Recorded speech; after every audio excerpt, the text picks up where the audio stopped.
Welcome back, Colors fans. We are here to do a movie review of Baz Luhrmann's Elvis. Sing it. And with me today, I've got the 585th ranked Elvis impersonator. I've moved up in the world. Yeah. 585. So. Love me tender, love me sweet, never leave me alone. There you go. Are you lonesome tonight? Did you miss me tonight? All right. So I'm going to do Baz Luhrmann's Elvis. But before we do that, Dane, what are we drinking this week? Elvis approves Dickel Bourbon Whiskey. 8 years, 42%. Oh. It's a little on the raw side. Is this a Memphis whiskey? Probably not, but it's a little on the raw side. Okay. It's pretty good. I think the 12 year is better. Okay. You know, hey. Well, while he's pouring that, let me remind you, we are about to go into spoilers. Spoilers! This is a spoiler review. We're going to talk about what happens in the movie. So if you have not seen the movie yet, maybe you hit save on this, put to your playlist, come back to it when you have seen the movie, and let us know what you think. All right. Don't be a hound dog. All right. Let's get a little Jailhouse Rock going. You try it first. All right. What, the king king drinks alone? That's right. King drinks alone. It's good to be the king. You're the taster. Is it good for the king? Yeah. Excellent. Did Elvis have a taster? Probably. Okay. I didn't know. Eventually. All right. He got a little paranoid in the end, didn't he? He's like, please take a bite of that peanut butter and banana sandwich and let me know how it tastes. And tell me how that lemonade, that cool, refreshing drink That cool, tastes. refreshing drink.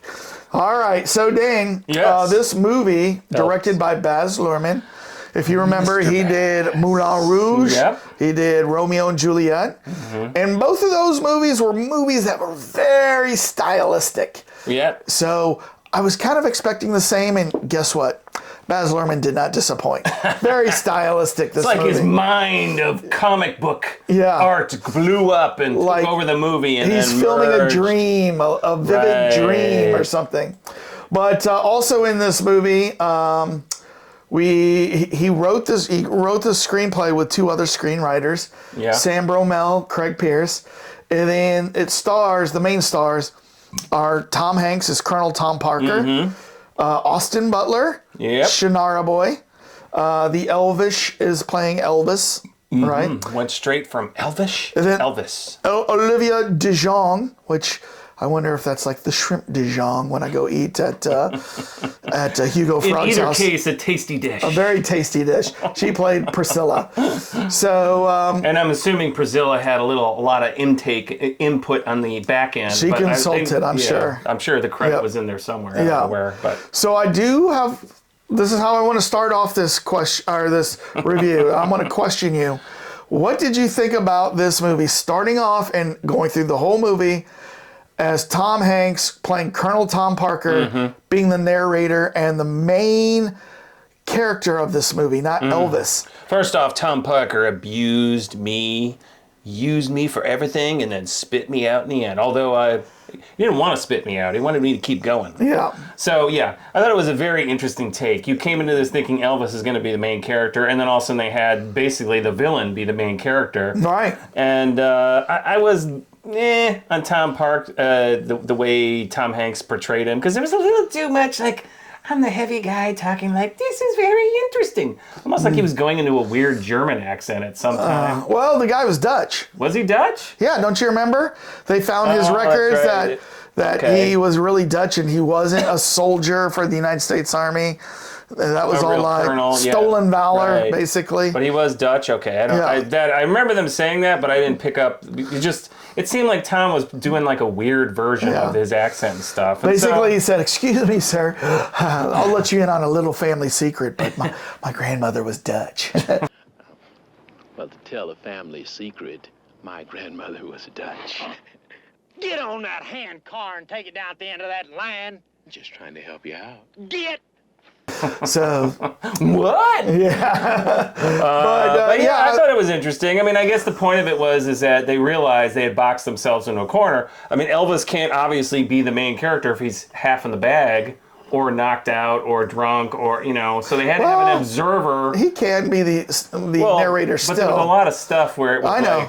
Yeah. So, but they chose to go with Colonel Tom Parker as the main MC, telling the story, and like trying to almost gain sympathy, for him. Like I just wanted to do this for the boy and his family. You know what I mean? When we all know in real life that he, Yeah, he was a circus show act. Yeah, and like he took way too much of what Elvis was making. And in the beginning, he did put Elvis on the straight and narrow, on a pathway to greatness.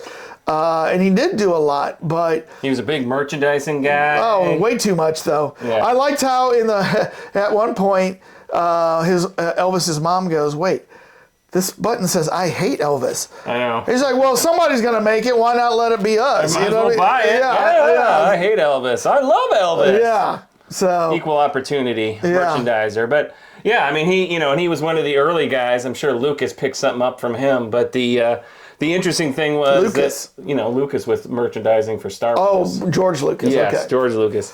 Learned a thing or two from him, but George grew and learned he had to keep getting better and better with whatever he was marketing. Yeah. Whereas this guy just kept cranking out the same what happened, over and over again. You can tell he didn't adapt. Yeah. Because, number one, a lot of people blame Colonel Parker for putting Elvis in all these really bad movies. Like, some of them, I mean, I've seen some Elvis movies that I really like. I love Frankie and Johnny.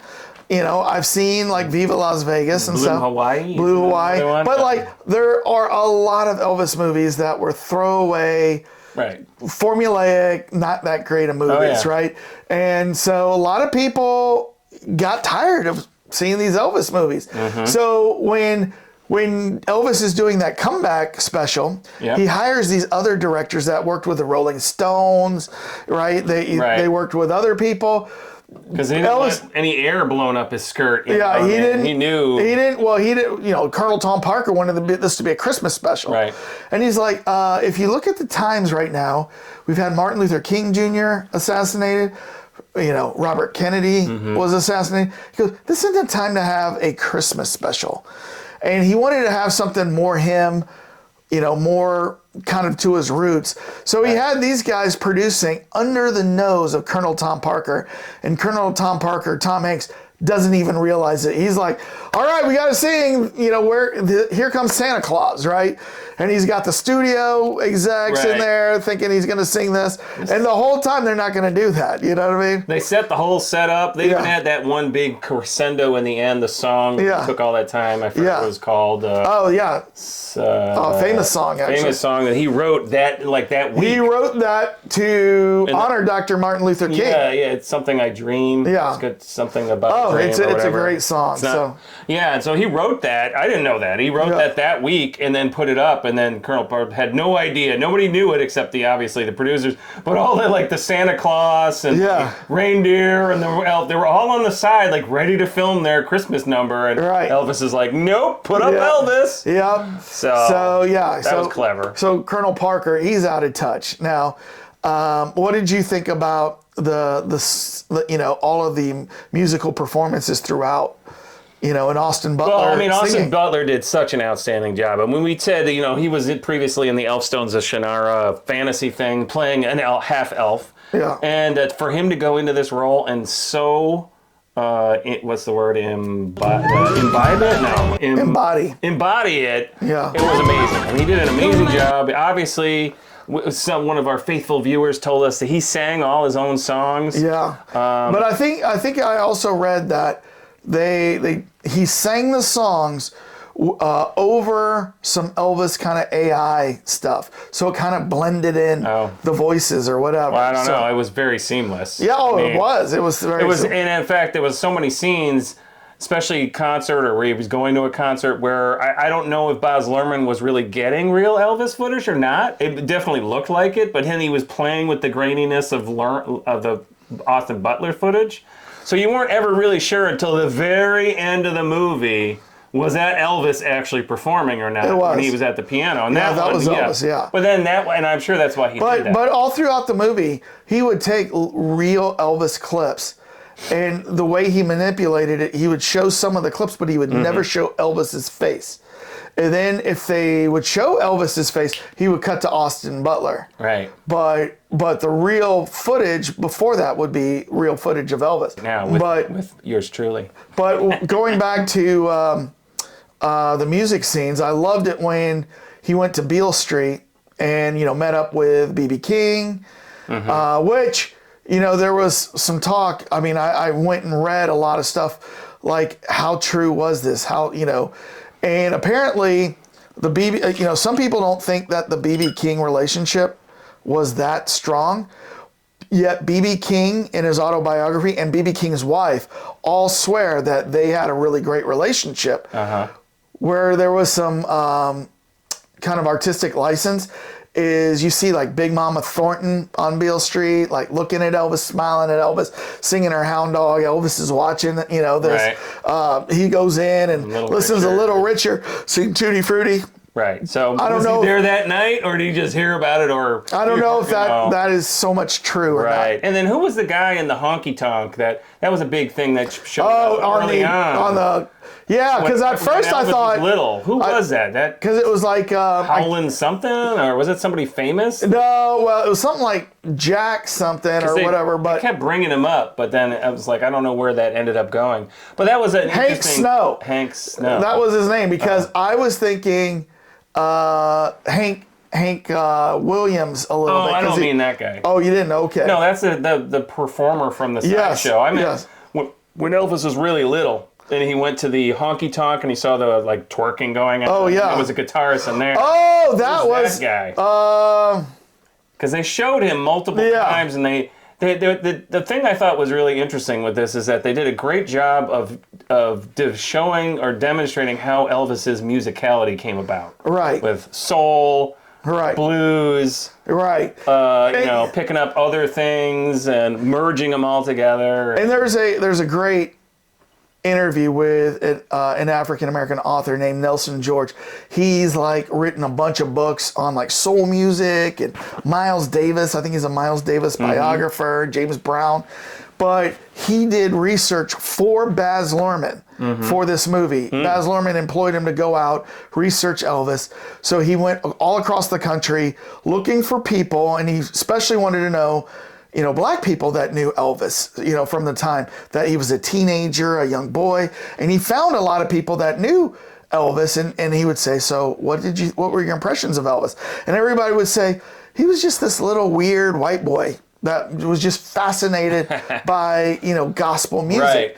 And he would show up at churches and sit in the back. And he would go to his mother's white church on Sunday morning. They would let out earlier than the black churches would, and then he'd go across the street, slip into the back of a black church, and listen to their music. So yeah, well, they didn't specifically show that scene. Yeah, they didn't show that. For him to go from a honky tonk and then run 50 yards into an evangelical, what do they call it? Church revival. Church revival. Yeah. And he even had kind of charismatic experience there with. So I recommend, if you want to know a little bit more about Elvis kind of and his roots with gospel music and soul music, look up Nelson George interview on YouTube about Elvis. And he's got a lot of really awesome information and, what people thought of him. So there were some in the black community that didn't like Elvis because they thought he was stealing their songs. And like Big Mama Thornton used to say, when she would sing Hound Dog, she's like, here's a song that I made Elvis rich on. And then later on in her life, she said, here's a song I'm going to sing that Elvis stole. So, but then there was other people like Little Richard who credited Elvis for his career and said, if he didn't knock down the doors by performing soul music for the white audience, the white audience might have never listened to Little Richard. Right, and they made a big thing about that. Yeah. He had the obscenity thing where he was basically doing kind of the way he was shaking his hips and everything. Yeah. He was imitating more like like a religious revival type thing, and well, and a lot of white community were not happy about. A lot of white community people at that time of the community said he's going to expose our kids to the African American music, and we don't want that. Right. So. But anyways, also James Brown, big fan of Elvis. Oh, yeah? Had a good relationship with him. Yeah, I mean, I thought that was one thing I really learned from the movie that I did not know, that he grew up poor. Yeah. And he basically hung out with this whole neighborhood of different music characters and, and that's where he got his fashion sense from. Yeah. I will say. Berry Gordy was not a big fan of Elvis. He would say that he was stealing the music. But if you go watch this interview with Nelson George, he would say, so what, when Miles Davis goes to Spain to learn how the Spanish play their trumpet, and then he uses that in his jazz, is he appropriating the Spanish, music into his, he goes, or are artists always looking for inspirations in every walk of life? And then, I don't know. I was a big fan of Elvis growing up. This is mine right here. That I have. I actually bought this at Graceland. Oh. Yeah. So authentic. Maybe so it was in the cupboard that Elvis might have been near? No, it was in the gift shop with 10 million other things. That was one thing they did not show in the movie. Yeah. Graceland became like the gift shop. Oh, I know. Yeah, it was always like the house out in the country. If you were to go, have you been to Graceland now? Oh my God. Across the street from Elvis's Graceland, there's all these shops. There's a car museum that were all of his cars. There's an airport hangar with his airplanes, and I walked through his airplanes that he owned. He had 3 or 4 airplanes that he had, but he didn't suffer. Yeah, he didn't suffer. The worst thing he probably did suffer from was the devil's contract he made there with Colonel Parker. Yeah. And I will make you so damn famous, but you will die doing it, trying to do it. So real quick, what did you think about Elvis's relationship with his parents and Elvis's relationship with Priscilla in this movie? The funny thing is, wasn't she incredibly younger than him? When he was 16 to 24 or something like that. But you know what? Maybe if you read Priscilla's autobiography, he waited he would kiss her, but he waited to consummate anything with her until she turned to be an adult.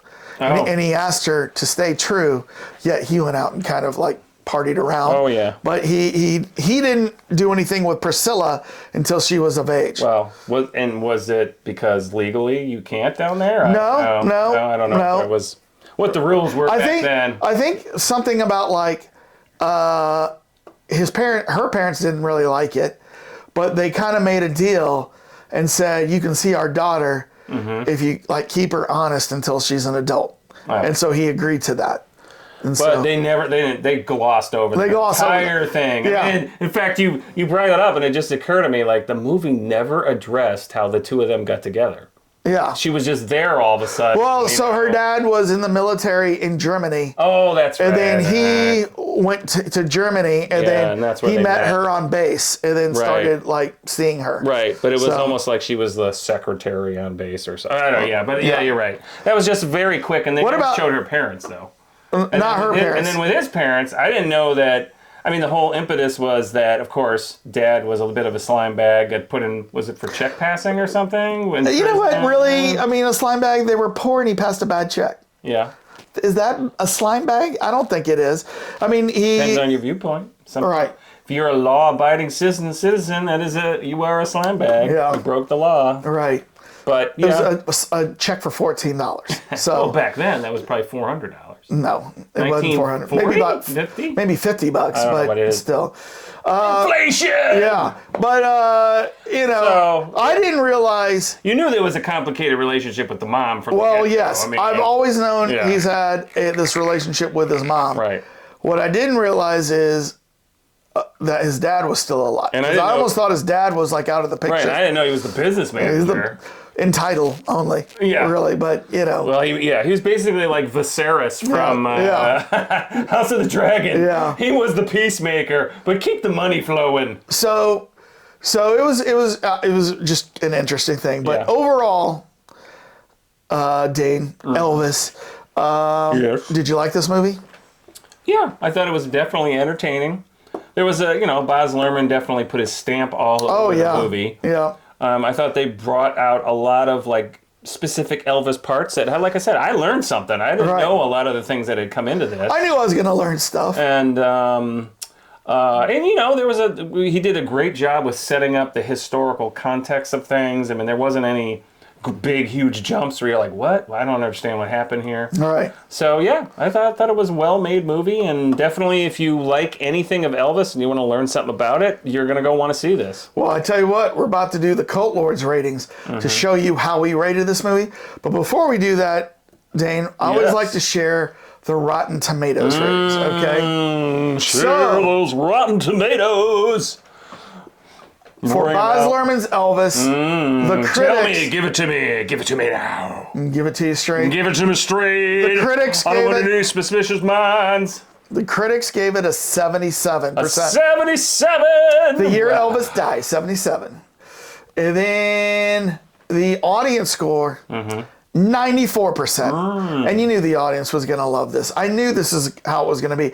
And I went through like the Rotten Tomatoes scores to read like why the critics didn't like it. Yeah. And there was two reasons. Number one, a lot of them thought Baz Luhrmann took it over the top with all of his artistic style and didn't really, delve deep into Elvis's relationship or like his background and, all of his motive.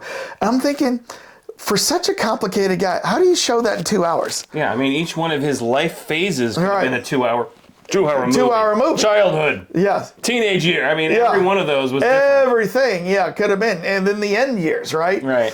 So and then the other one was some people didn't think that they delved deep enough into Elvis ripping off like the black artists of the time, and that they didn't go kind of like woke enough for this, right? So, I mean, Led Zeppelin's been... Led Zeppelin's been accused of taking that, stuff. I mean, Michael Jackson, Michael Jackson on his Billie Jean song, he stole from a lot of people, including Hall & Oates, I just found out. I read. Really? Yeah. Was that because Quincy Jones slipped a couple of sweet Hall & Oates licks in there? Well, if you listen to I Can't Go For That, and listen to the drum that Hall & Oates put together, the drum, which has now been sampled in a ton of raps, and then go listen to Billie Jean, basically they took it and kind of sped it up a little bit. Oh.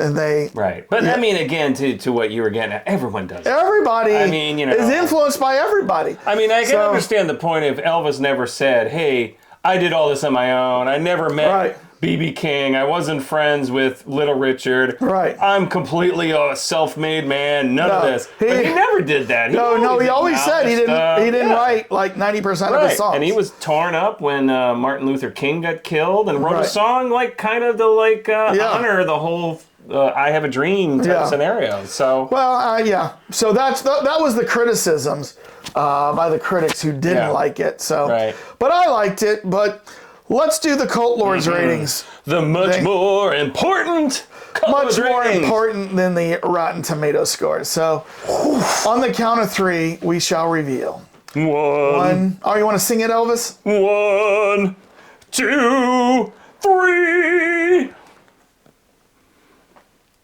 I'm assuming everyone can see that. What? That is a first. That is a first. We have never given the same score in any of our movie reviews. A hunka 8.9. I'm caught in a trap.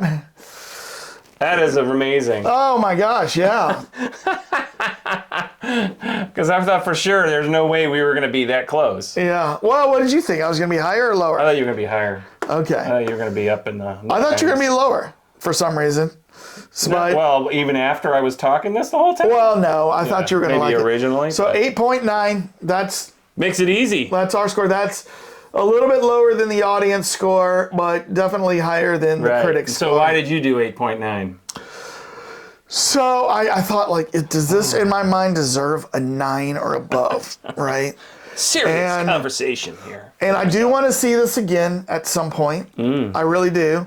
We missed out by not seeing it on the big screen. We missed out by not going to see We this. saw the trailer on Dolby the big screen, Atmos, and yeah. we were like, I'm getting the shivers. Yeah. Shiver me timbers here. We missed out by not seeing it on the big screen, but you know, I do want to see this again, but you know, I just thought I kind of was not a fan of having this narrated by Tom Hanks as Colonel Parker, and I think that like him trying to prove he was a good guy by what he was saying, I was like, come on, we all know the history with Colonel Tom Parker here, or whatever. We don't need to. Right. Well, it was almost like they were going out of their way to make him a okay guy. Right. Like, oh, well, you know, in the end, You're right. we just had an agreement. Yeah. And it was my job to make sure Elvis performed to keep his money going, to feed his entourage. He was not a good guy. But I mean, when you have your own doctor and you're like, get him on the stage and get pop, him. pop, let me get some uppers in there. Yeah, we're gonna Maybe that give wasn't him a an good idea. adrenaline shot and a shot of other stuff. Didn't that happen to some other famous artists too, where they kept giving him drugs to keep him going? This reminded me of something, and I can't think. I don't know. Was it the Doors that happened to with John Morrison? No. Jim Morrison. Jim Morrison. But John Morrison might have, benefited from that. Yes. So. Well, I'll tell you what, Cult Lords John. fans, there you have it. There's our Cult Lords ratings. Tell us what you thought of the movie. Go down, hit subscribe. We put out content every day. We do a lot of trailer reviews. We do Game of Thrones, House of Dragon episode reviews. We're going to do some music stuff in the future. Yeah. And we do movie reviews. And go back and look at some of our old stuff, like our top 8 lists. You know, top 8 superhero movies, top 8 directors of all time. Go look at some Morning of those. cartoons, Top one of our 8 best. Saturday morning cartoons. Yeah, we do a lot of stuff. So go check those out, but subscribe. We looking to get to 1,000, and the journey, you know, you can help us with that. So, but then go into the comments and tell us what you thought of the movie. Did you like the movie? Were you a big fan? Could you outperform Elvis number 585 here? I'm trying. I'm going to try to get higher and higher. There you go. So, you know, let us know what you think. And if we got anything wrong, you know, or you got a different opinion, maybe. Like this over here. You know, we like Elvis. Maybe you don't like Elvis, and that's your opinion. We respect that. We respect all opinions. So just tell us what you think. And we do like to answer our people who comment. So, Hit the button. Elvis. Yes. How are you going to send us off? Elvis is leaving the building. Ba-da-ba! Ba-da-ba! Ba-da-ba!